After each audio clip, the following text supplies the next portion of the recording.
Ito naman si Andrea Domingo, napanood ko sa TV kanina. Nagsasalita tungkol sa Pogo. May titigil muna raw. Too late the hero kay. Pag yan, nagresulta yan sa ika nga pagkapahamak ng bansa natin. Manda ka na, Andrea, dahil hanapin ka ng mga makabayang Pilipino. Philippines, arestuhin ko yan si Andrea Domingo. Saka si Kim Wong. Yan ang arestuhin nyo.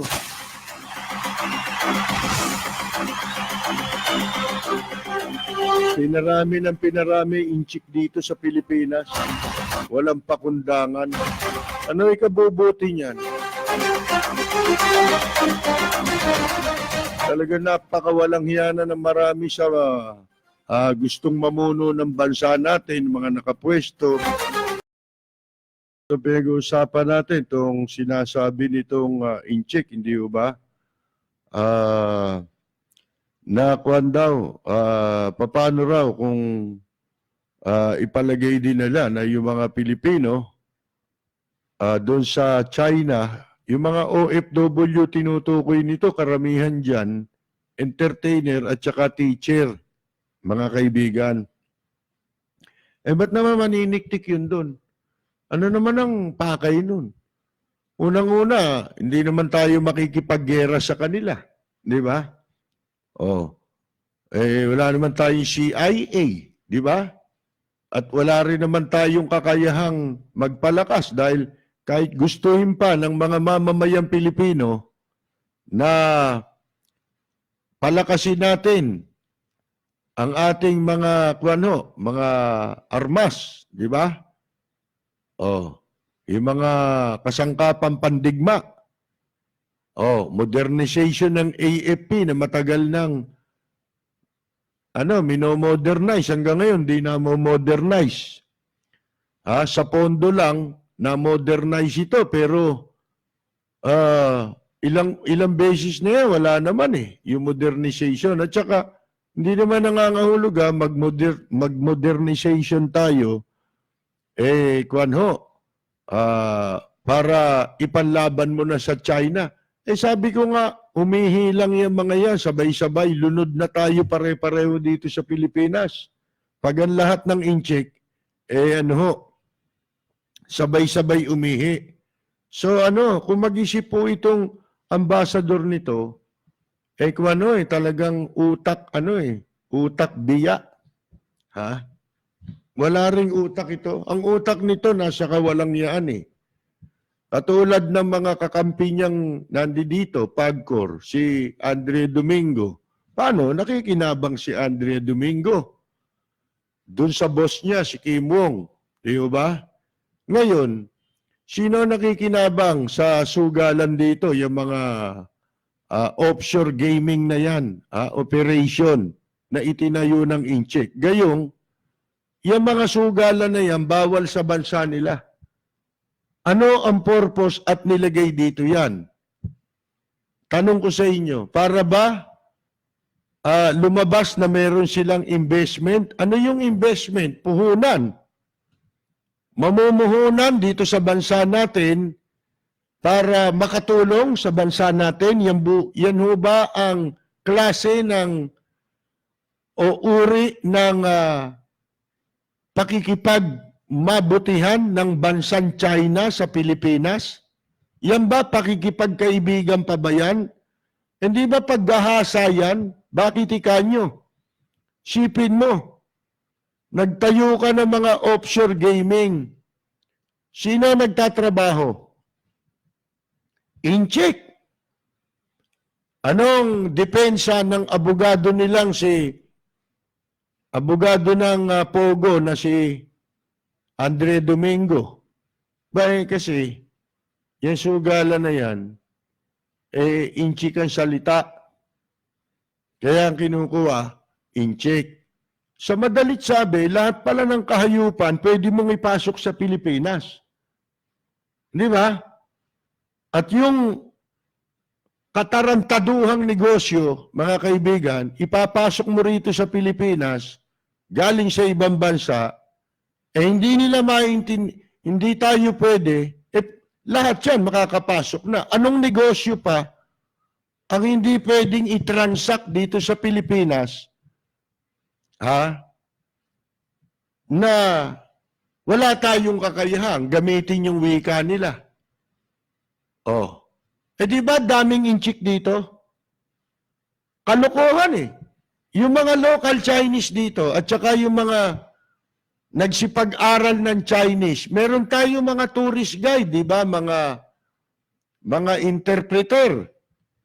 Oh, ano yan? Para saan yan? Di ituro nila kung talagang ang pakay niyan, mamuhunan ng negosyo, hindi lamang para makinabang sila, kundi makinabang din ng Pilipinas. Yan ho.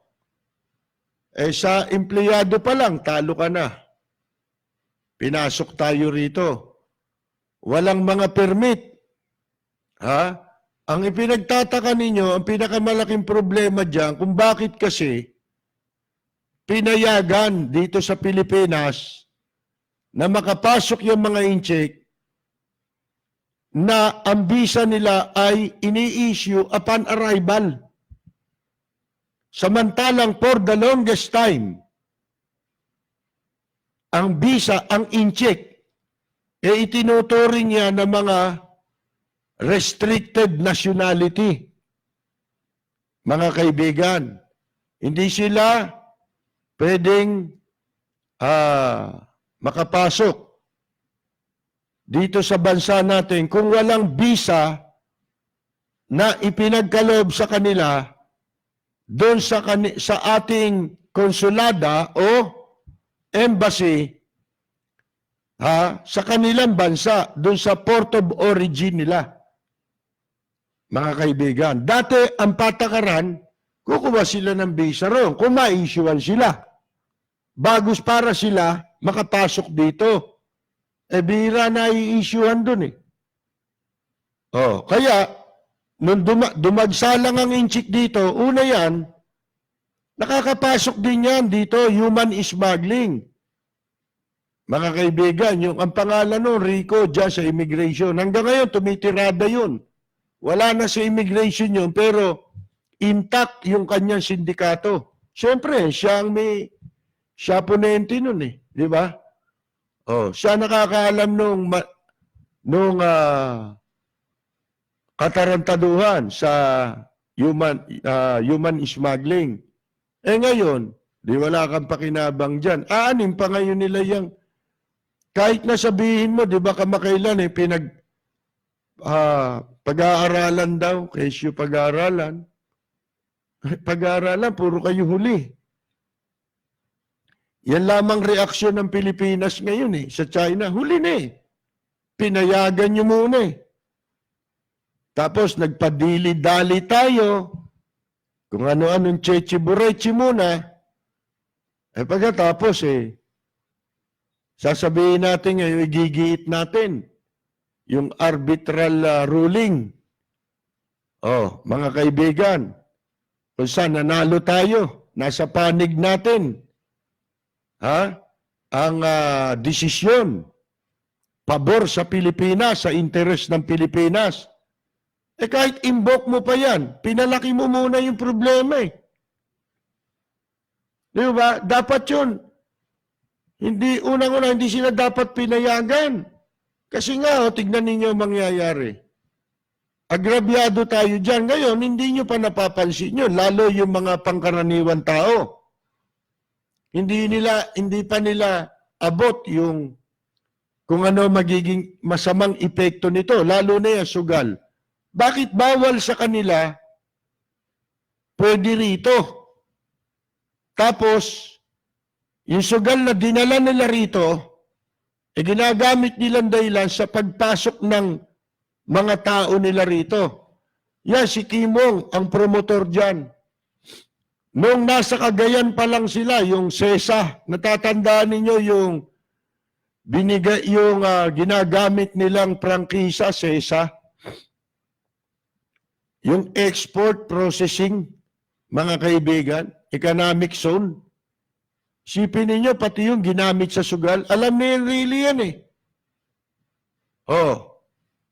Bata niya yung si Kimong eh, kaya nga na-absuelto yan, di ba, doon sa Senado, nung imbestigahan yung pagnanakaw sa pera ng Bangladesh. Inabsuelto ni Lacson, inabsuelto ni Enrile. Ang abogado si Enrile at si Lacson.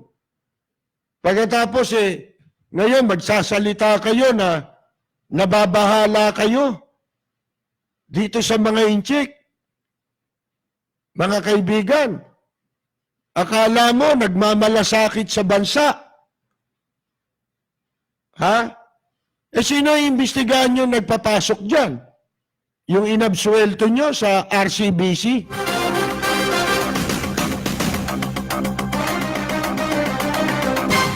Nakita ninyo mga pagpapanggap, wala na, mga kaibigan. Isang araw, mauwi na lang ito kung hindi na rin tayo kayang ipagtanggol ng Armed Forces of the Philippines, hindi nyo mapipigil yung tao. Paano kung maging Hong Kong to isang araw? Kita ninyo, ultimong sa Hong Kong, mismong mga mamamayan na inchik din. Ha? Mga galing din China nung araw yan eh. Kaya lang ayaw nilang magpasakop sa China. Ha? Mga kaibigan. Kasi masasalaula sila. Sila na mismo ha. Kalahi na nila mismo. Ayaw. Kaya yung nangyayari ngayon sa Hong Kong, hindi na titigil yan. Dalawang bagay yan. Yung iba, umalis na lang sila dyan. Darating yung oras na yon. Lilisanin na nila yan lugar na yan. Yan pala, bukas ko na mababasa siguro na iskan ko lang kanina, may column dyan si General Ramon Parolan kanina sa pahayagan. Pinaliliwanag niya na itong Hong Kong for 200 years sinakop yan ng United Kingdom, ng British government, mga kaibigan. Hanggang sa, umunlad sila. Ngayon, di ba, itinurn over yan sa Chinese, sa China. Tinurn over. Ang kasunduan pala nun, sa pagkaka-turn over, merong certain period na 50 years yata Hindi nila pwedeng panghimasukan itong Hong Kong, mga kaibigan, sa mga tuntunin. Although merong itatatag na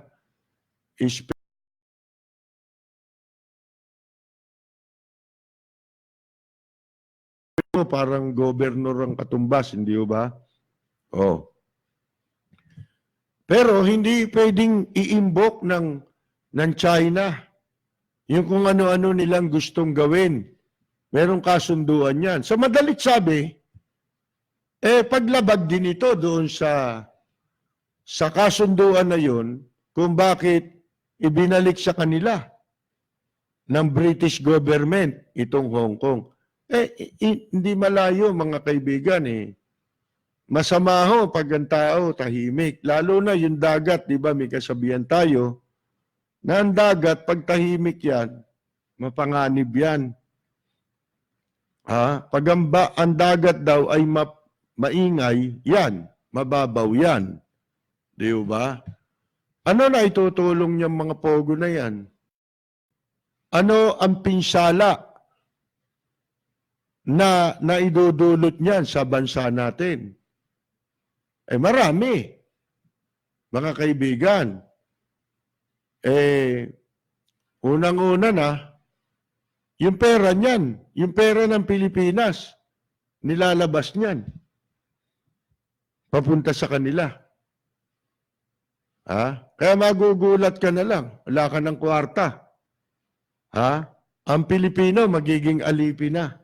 Hindi na uso ngayon ang para sa isang bansa na kasinliit natin kumpara sa China at ibang mga bansa na pwede nilang kalabanin. Wala tayo eh. Hindi nila tayo kailangan gamitan ng armas. Ha? Para masakop tayo. Kasi ino na nga, nasakop na tayo eh, di ba? Oh.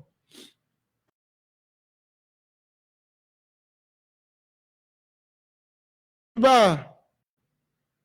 Oh, inchi kang gumagawa niyan. Na may nahuli na nga, vapor, di ba? Doon mismo yung laboratorio. So ngayon, dahil kontrolado pa nila pati ang mga shoreline natin, mga kaibigan, ibabagsak na lang nila yung droga. Ba't pa kailangan nilang, magpapakahirap pa silang idato sa mga pier? Wala nang pier sa kanila. Bali wala na customs at saka ang immigration natin. Makapapasok na sila anytime. Yung mga barko nga eh, di ba? O sipin mo. Yan, hindi na-anticipate ng gobyerno. Ang liwanag nun, ha? Mga kaibigan.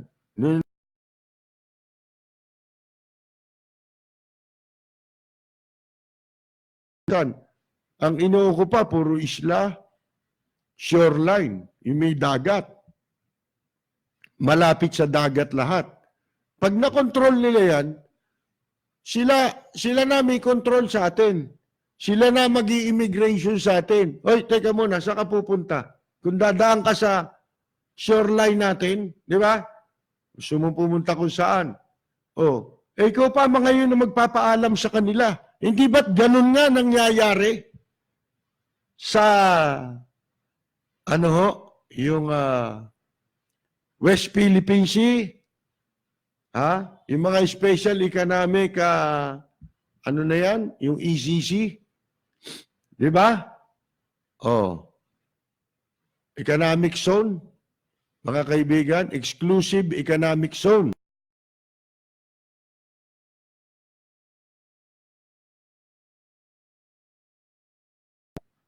Kung nagagawa nila yun, pagka na-control nila yung mga shoreline, gano'n na rin ang posibilidad na mangyari. Baka sila pa magtatatak ng passport natin eh. Lalabas ka pala eh. Oh, ito, tatakan natin yan. At sila na rin makapagsasabi kung sino gusto nila palabasin at hindi palabasin. Di ba? Oh. Kontrolado na tayo ng inchik. Mga kaibigan, ano ba ito? Bentahan ba ito?